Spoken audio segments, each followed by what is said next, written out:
Hey everybody, welcome to Perry TV. We're taking a quick look at Piers Morgan. He's got the usual suspects on, and they're spoofing for Iran. Let's see what's going on. It's about the people of Beirut, so the Iranians have to step in. They thought Iran was bluffing, and Iran wasn't. They're not. Yes, Iran cares for the people of Lebanon. Israeli war on Hezbollah in Lebanon is becoming a major barrier to peace between the US and Iran. 1 week on from the president's expletive-laden rant at Benjamin Netanyahu, both Israel and Iran have traded airstrikes in a major violation of the ceasefire. The flashpoint is Lebanon. Despite a Trump-brokered ceasefire name only, Israeli attacks on Lebanon have intensified. Well, this weekend, the IDF struck 2 housing blocks in Beirut, which it called a terrorist headquarters for Iran's Hezbollah allies. Iran then fired on Israel, sparking an exchange of airstrikes which threatened to unravel the entire peace process. President Trump initially told Israel not to respond because, in his words, the US is closing in on something good in terms of a deal.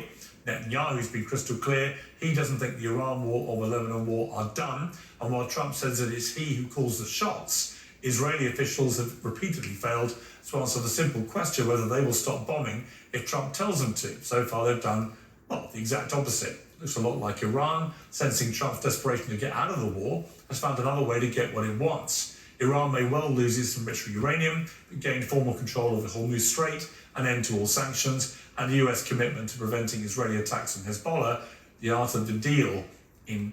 Yeah, that's gonna happen, Piers. Don't hold your breath, dude.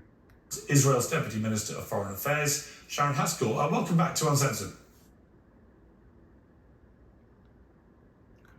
Let's just skip ahead to the good stuff, shall we? I want to get Dr. or Professor Mohammad on, if that's possible. Please bear with me. Yeah, here we go.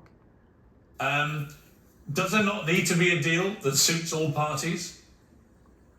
Sure, but we almost had a deal. I think everyone knows the details of the deal.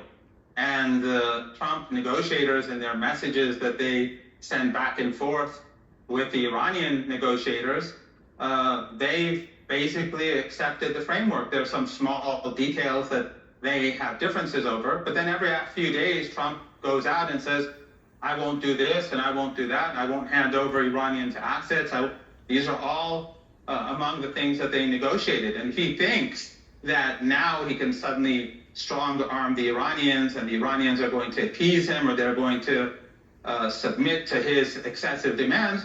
Well, he's not going to get anywhere, and the global economy is going to move closer and closer to crisis. You said that Iran has the upper hand. What do you base that on?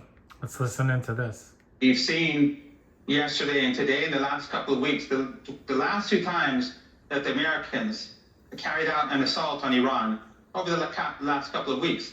And this is one of the extraordinary things that prevents any sort of ceasefire, an agreement, because the United States keeps attacking Iran. But the last 2 times, the Iranian response was been very heavy-handed over the past 10 days or so. And then yesterday we saw what Iran and... Yep, we saw it yesterday. Thank you for watching. Please donate. Have a wonderful day.